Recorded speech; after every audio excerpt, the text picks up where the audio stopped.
Hi, everybody. Dorothy here. We're going to talk about the next few days for the astrology and what we have to work with. This is the general energy for all of us, okay? For all of us.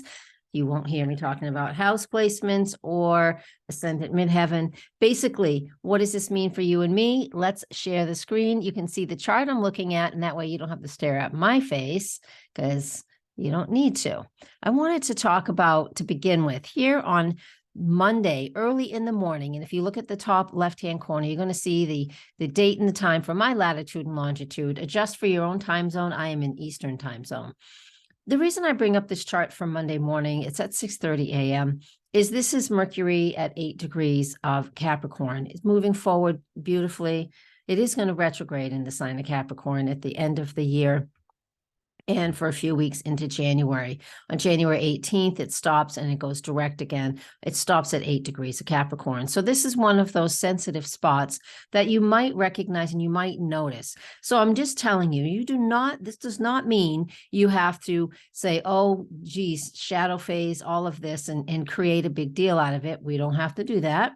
But what this does show me is on this day, because the moon is also in those wee hours of the morning here on the East Coast, the moon is almost at 8 degrees of Leo, just a few hours away. We can even animate this chart and we can see, let's just go 1 hour at a time, just get the moon ahead a little bit.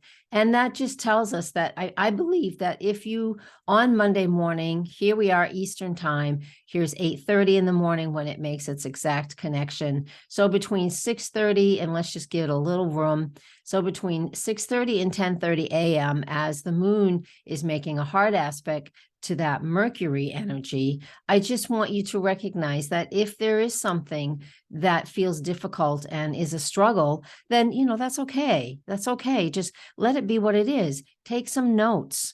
Don't push against anything and just feel the groundedness of who you are and what you know and what you believe in. That's Mercury and Capricorn. Feel that earthy groundedness of that.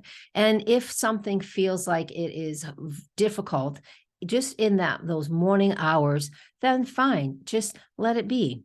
Let it be. We're already feeling it anyways, but I'm recording this on Sunday afternoon, so we're already feeling it. But anyways, just know, wiggle room, allow things to flow. If you run into a snag, don't push hard against it. Let it be what it is. So the other aspect I want to talk about for Monday, the 12th, is the sun making the sextile aspect to Saturn. Here is that. Sun is at 20 Sag and Saturn is at 20 Aquarius. And that's just in the middle of the day, middle of the afternoon. It's one in the afternoon. So just in the middle of the day, this energy is pretty awesome. This is fire and air. This is all about action because they're both the yang energy. Fire and air signs are active. They're outgoing. They are assertive. They want to do something. The sun is the ego essence of who we are. Saturn always represents our profession and our reputation. So this could be really good for accomplishing some goals. However, not for everybody because of what I just said about that Mercury stationing. Even though it's in a different place, Mercury is still in a quincunx with the sun, with the moon, and it's at an area where it will be sensitive later in the year.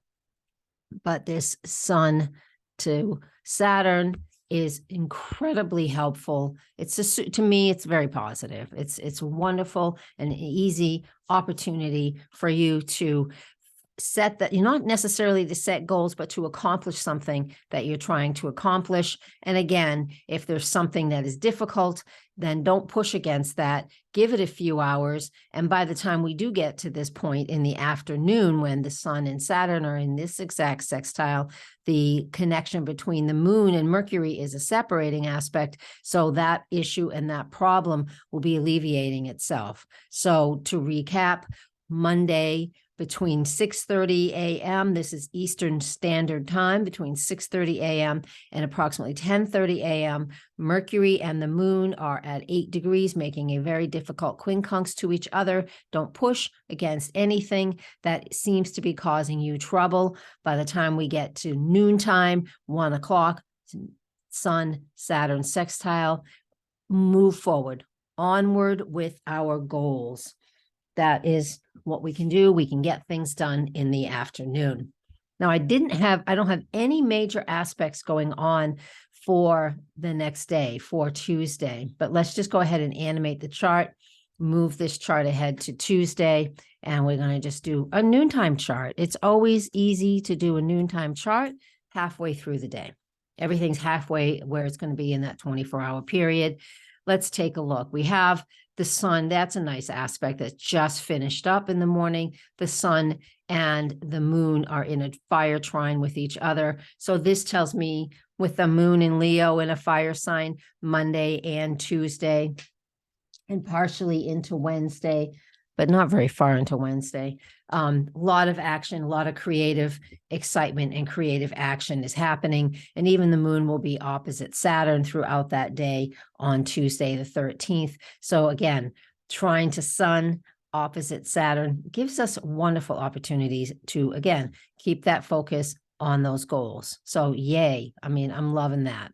Loving that. Let's go to the next chart, which will be on Wednesday. I know I talk fast. You can slow me down here on YouTube. Go to your tools and slow me down if I'm talking too fast. And then the Sun square Neptune on Wednesday. So Sun square Neptune on Wednesday.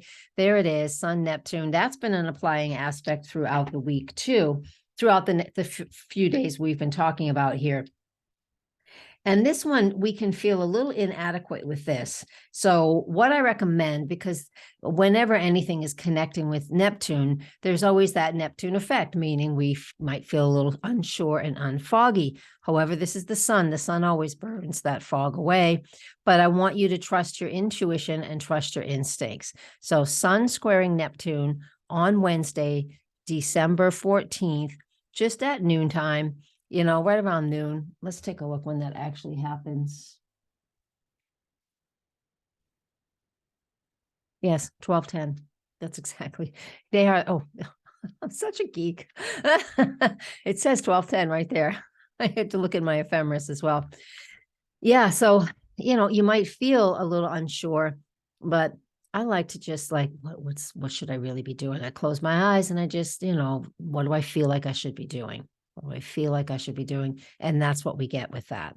And then on Thursday, Mercury makes a really hard aspect to Mars. There's Mercury making, there it is right there. It quincunx Mars. There's a yod in the sky on that day. That is another day of, oof, how do I how do I accomplish what I want to accomplish? Let me read my notes because I filled all this out. This is the first time they're going to connect.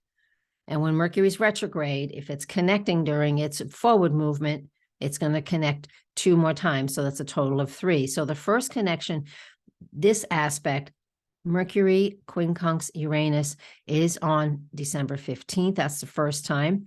And this feels like we want to accomplish things. Mercury in Capricorn is very driven to write and to accomplish and to, you know, set goals and to achieve things.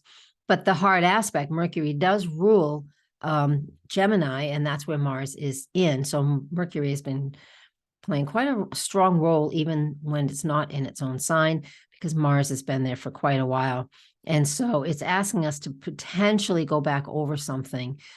Pay attention to that. The quincunx to the South Node in Scorpio gives us, indicates that there is absolutely something that we're needing to release and let go of. That South Node in Scorpio has been working on that for us for the last year. We have 6 months to go with it in that sign.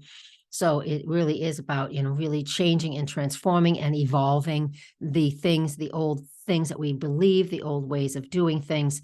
And since we have this yod between Mercury and Capricorn, how I want to accomplish in the writing that I do, the quincunx to Mars in Gemini, which is again about revisiting and revising how you're thinking, feeling, processing the actions you've taken to the South Node in Scorpio, which is, really changing, evolving, and allowing the old dead stuff to go to the wayside, to, turn into whatever it turns into, and just let it be so we can grow from there. That's the first aspect between Mercury and Mars that makes this quincunx, because that quincunx shows up quite a bit during these this aspect between Mercury and Mars. The second one happens when Mercury and Mars are still retrograde. That's January 17th. Are they still retrograde? I forget what day Mars goes retrograde, what day Mars goes direct. Mars goes direct on January 12th. So on January 17th, I know I'm jumping way ahead, but I want to see this because this is what astrology is. We work with what we have. Here's that quincunx again between Mercury and Mars. Mars is direct at this point in time. He moved direct a couple of days before this January 17th date, but we're still in that quincunx and we still have that yod. All right. And then the third connection is just a couple of days later, which is January 24th. I don't usually jump this far ahead, but this is how it looks like when I work with everybody in my Patreon. They get this way ahead of time. That's what one of the benefits of being part of a paid membership group. And that's a really simple and easy way that you can come and support me. The weekly forecast, which comes out ahead of time so people have a heads up. And this is one of the examples of how deep we go with that. All right, I'm going to stop that and I'm going to stop my share. And that's what we have for the astrology this week. I'm not done yet. Don't click away. We're going to do the Astro dice. You guys who follow me regularly know me and a card. The Astro dice, we just like, what else do we need to know for this week? For those 4 days anyways. And we ask Spirit and the astrology dice, give us an indicator. So I have, I rolled the South Node in Gemini in the 8th house, and geez Louise, that one is interesting to put together. The South Node, I just talked about it. These Astro dice have nothing to do with astrology in the sky, but sometimes the dice we roll tells us almost the same story.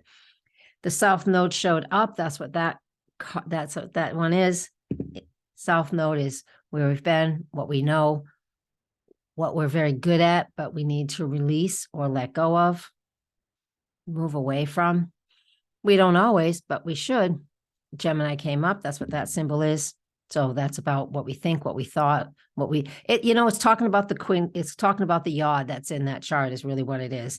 And I did roll the 8th house. You know what an 8 looks like. It's the 8th house. I love these die. I rolled the 8th house. And so that is, transforming and changing what we do. That is almost the same as when I just talked about that isosceles triangle called the yod between Mercury and Capricorn, Mars and Gemini, South Node in Scorpio. This is all about, during this Mercury retrograde, reevaluating. During this Mercury in Capricorn, as it regularly catches up and connects with Mars, it's absolutely about what we're thinking, processing, and how can we evolve and change that in our lives. See where that fits for you. See what that means to you. What needs to change? We all have ways that we do things, ways and thoughts that, evolve as life moves on, right? I don't think the same way I did when I was in my 40s. I'm in my 60s now. Shit. Sorry, I just swore. You guys, thank you for all the healing energy. I still need some. I'm having a few little setbacks. It takes everything I can to do this, but I'm doing it. What does the cards want me to know? Elder. Talk to your elders, listen to your elders. The elder card is nice. The buck right there. It really is. It's the elders. It's like pay attention. Pay attention to those who are your elders. They don't have to be in your family, but those that you honor and respect and there's wisdom and you trust them. Follow that path, because to me that seems like that would be something that would be especially important for us in these days, right? Right. So speak your truth, seek that wisdom within, from others if you can, but also it comes from within too, your own inner wisdom, your own inner strength. and working with that. That's a really great card in the way it feels these days. Awesome. All right, everybody. I'll see you in a few days when I get something else ready to post. Take good care. Blessings. Thank you so much. I'm honored and grateful that you're here. Namaste.